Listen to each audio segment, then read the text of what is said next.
नमस्कार, मैं हूं आपके साथ साक्षी और आप देख रहे हैं नेक्स्ट 9 लाइफ। आज के प्रोग्राम में आप सभी का बहुत बहुत स्वागत है। प्रोग्राम की शुरुआत करेंगे मनीष सिसोदिया से। दिल्ली के डिप्टी सीएम मनीष सिसोदिया इस वक्त जहां लगातार कॉन्फ्रेंस कर बीजेपी पर हमला बोल रहे हैं, तो वहीं उन्होंने कई सारी पोल खोलने की कोशिश भी की। आपको बता दें, गुजरात चुनाव में जहां 25 से 26 साल से बीजेपी वहां राज कर रही है, तो यहाँ मनीष सिसोदिया ने अब उन पर हमला बोला। जी हाँ, वहां पर यानी कि गुजरात में इस वक्त गुजरात चुनाव में आम आदमी पार्टी को ज्यादा पूछा जा रहा है। आम आदमी पार्टी ने अपने जिस तरह वहां प्रचार प्रसार किया, सीएम अरविंद केजरीवाल जिस तरह से वहां पर जाकर लोगों से बातचीत करके, उनके घर पे जाके खाना खा के और कहीं ना कहीं उनसे अटैच हुए, उनसे बात करने की कोशिश की, किस तरह की सुविधाएं वहां प्रोवाइड कराएंगे बताने की कोशिश की, तो यहाँ पर आम आदमी पार्टी का नाम काफी आ रहा है।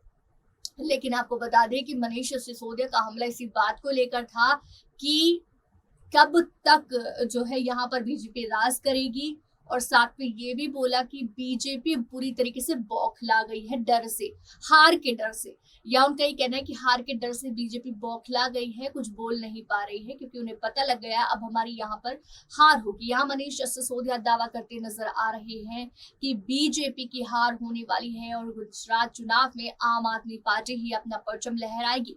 उनका ये कहना है कि गुजरात में आम आदमी पार्टी की सरकार बनेगी। आपसे भी जानना चाहेंगे कि क्या लगता है आपको कि आम आदमी पार्टी गुजरात में अपनी सरकार बना पाएगी या नहीं, और अगर बना भी ली तो क्या वहां पर वो निभा पाएगी या नहीं, क्योंकि बहुत सारे वादे अरविंद केजरीवाल ने यहाँ पर कर तो दिए। साथ ही आपको बताते हैं, जो राज्य 25-26 सालों से एक ही पार्टी में, एक ही सरकार में खुश है, तो क्या वो दूसरा निर्णय लेना चाहेगा? क्या उन्हें जरूरत है कि वो किसी और पार्टी में जाए?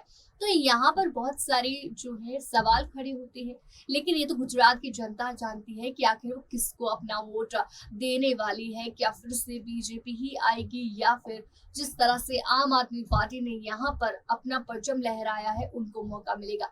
आपको बता दें, जिस तरह से यहाँ पर आम आदमी पार्टी के डिप्टी सीएम मनीष सिसोदिया हैं, तो पंजाब के मुख्यमंत्री भगवंत मान हैं, दोनों हिमाचल प्रदेश में प्रचार प्रसार के लिए गए थे, लेकिन कुछ खास रिस्पॉन्स उन्हें नहीं मिला। लेकिन जब सीएम अरविंद केजरीवाल गए हैं, जब वो गुजरात गए, तब रेस्पॉन्स काफी अच्छा मिलने लगा और आम आदमी पार्टी को काफी पूछा जाने लगा।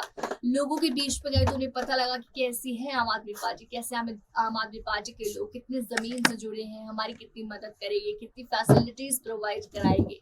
तो यहाँ पर मनीष सिसोदिया भी वही कहने की कोशिश कर रहे हैं और इसी के साथ बीजेपी पर लगातार हमला बोल रहे हैं। यहाँ पर पीएम मोदी, अमित शाह, यहाँ पर बुरी तरीके से उनको लताड़ा गया है क्योंकि यहाँ पर मनीष सिसोदिया बहुत कुछ कहते हुए नजर आए। और आगे की रिपोर्ट में आपको दिखाना भी चाहेंगे कि किस तरह से मनीष सिसोदिया ने यहाँ पर बीजेपी पर हमला बोला है। तो देखिए वीडियो। गुजरात में भारतीय जनता पार्टी इस चुनाव में बुरी तरह से हार रही है और इस हार के डर से वो इतनी बौखला गई है, इस तरह की हरकतों पे उतर आई है जिसकी कल्पना नहीं की जा सकती। आज के दौर में भारतीय जनता पार्टी ने आम आदमी पार्टी के उम्मीदवार को किडनैप कर लिया है। सूरत ईस्ट से आम आदमी पार्टी के उम्मीदवार हैं कंचन जरीवाला जी। कंचन जरीवाला जी को हार के डर से, भारतीय जनता पार्टी को वो हराने वाले हैं सूरत ईस्ट से, वहाँ पे हार के डर से वहाँ भारतीय जनता पार्टी के गुंडों ने किडनैप कर लिया है। कल से कंचन जरीवाला जी गायब हैं, उनका फ़ोन स्विच ऑफ आ रहा है, उनका परिवार गायब है। कल आखिरी बार वो चुनाव आयोग के दफ्तर में देखे गए थे जहां वो अपने नॉमिनेशन की स्क्रूटनी कराने गए थे। स्क्रूटनी का मतलब यह है कि अपने कागज़ पत्र जो फॉर्म जमा कराते हैं कैंडिडेट, वो चेक कराते हैं जाके, तो स्क्रूटनी कराने गए थे कल वो वहाँ पे। और स्क्रूटनी के दौरान उन पर, उनके प्रस्तावकों पर, उनकी जो टीम वहाँ गई हुई थी उस पर तरह तरह से दबाव डाला गया। बीजेपी के गुंडों ने वहाँ पे दबाव डाला कि आप अपना नॉमिनेशन वापस लीजिए। जब उन्होंने नहीं माना तो बीजेपी के गुंडों ने वहाँ मौजूद आरओ पे तरह तरह से दबाव डाला कि इनका नॉमिनेशन कैंसिल कीजिए। लेकिन क्योंकि उनका नॉमिनेशन पूरी तरह से कानून के अनुरूप था, पूरी तरह से नियम कानून के हिसाब से था, जिसको आरओ उनके तमाम दबाव के बावजूद कैंसिल नहीं कर सके, तो उसके बाद जैसे ही वो स्क्रूटनी करके बाहर निकले, अपने पेपर्स की स्क्रूटनी करा के चुनाव आयोग के आरओ के दफ्तर से बाहर निकले, उसके बाद से बीजेपी के गुंडे उनको उठा के ले गए और तब से उनका कोई अता पता नहीं है। उनका फ़ोन स्विच ऑफ आ रहा है लगातार। ये लोकतंत्र के लिए बहुत खतरनाक घटना है। उन पे पहले से दबाव डाला जा रहा था कि वो पर्चा ना भरें, लेकिन पर्चा भरा तो स्क्रूटनी उनके नॉमिनेशन कैंसिल कराने की कोशिश की, और जब नॉमिनेशन भी उनका कैंसिल नहीं हुआ, वापस नहीं लिया उन्होंने और कैंसिल नहीं हुआ, तो अब उनका किडनैप कर लिया गया है। ये बहुत खतरनाक है। कल से हमारी पूरी टीम गुजरात में वहाँ के चुनाव आयोग के संपर्क में है। चुनाव आयोग वहाँ के जो CEO हैं वो बार बार आश्वासन दे रहे हैं कि हमने DM को कहा है, SP को कहा है, लेकिन कोई उसका नतीजा नहीं निकला है। अभी तक ये पता नहीं चला है। ये बहुत खतरनाक है। हमारे देश का चुनाव आयोग निष्पक्ष चुनाव के लिए जाना जाता है, लेकिन ऐसे समय में अगर एक लीडिंग पार्टी का कैंडिडेट दूसरी पार्टी द्वारा किडनैप करा लिया जाता है तो फिर निष्पक्षता कहाँ रह गई, फिर इफेक्टिवनेस कहाँ रह गई, कहाँ रह गई उसकी जो प्रभावशाली चुनाव आयोग है हमारा। आज ये चुनाव आयोग के प्रेशर पर, चुनाव आयोग की निष्पक्षता पे भी ये सवाल उठ रहे हैं कि एक पार्टी एक कैंडिडेट को उठा लेती है, गायब कर देती है, और उसके बाद में चुनाव आयोग सिर्फ ये कह रहा है कि हमने DM को बोल दिया है, हमने SP को बोल दिया है।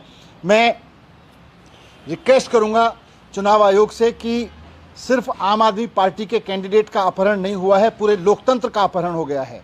आज के दौर में अगर कैंडिडेट को अपहरण कर लिया जाएगा, अगर चुनाव नहीं लड़ने दिया जाएगा, अगर चुनाव लड़ने के लिए कोई बाजिद हो और पूरी तरह से सक्षम हो तो उसका अपहरण कर लिया जाएगा, तो फिर चुनाव के मसले ही क्या रह गया, चुनाव के मायने ही क्या रह गए।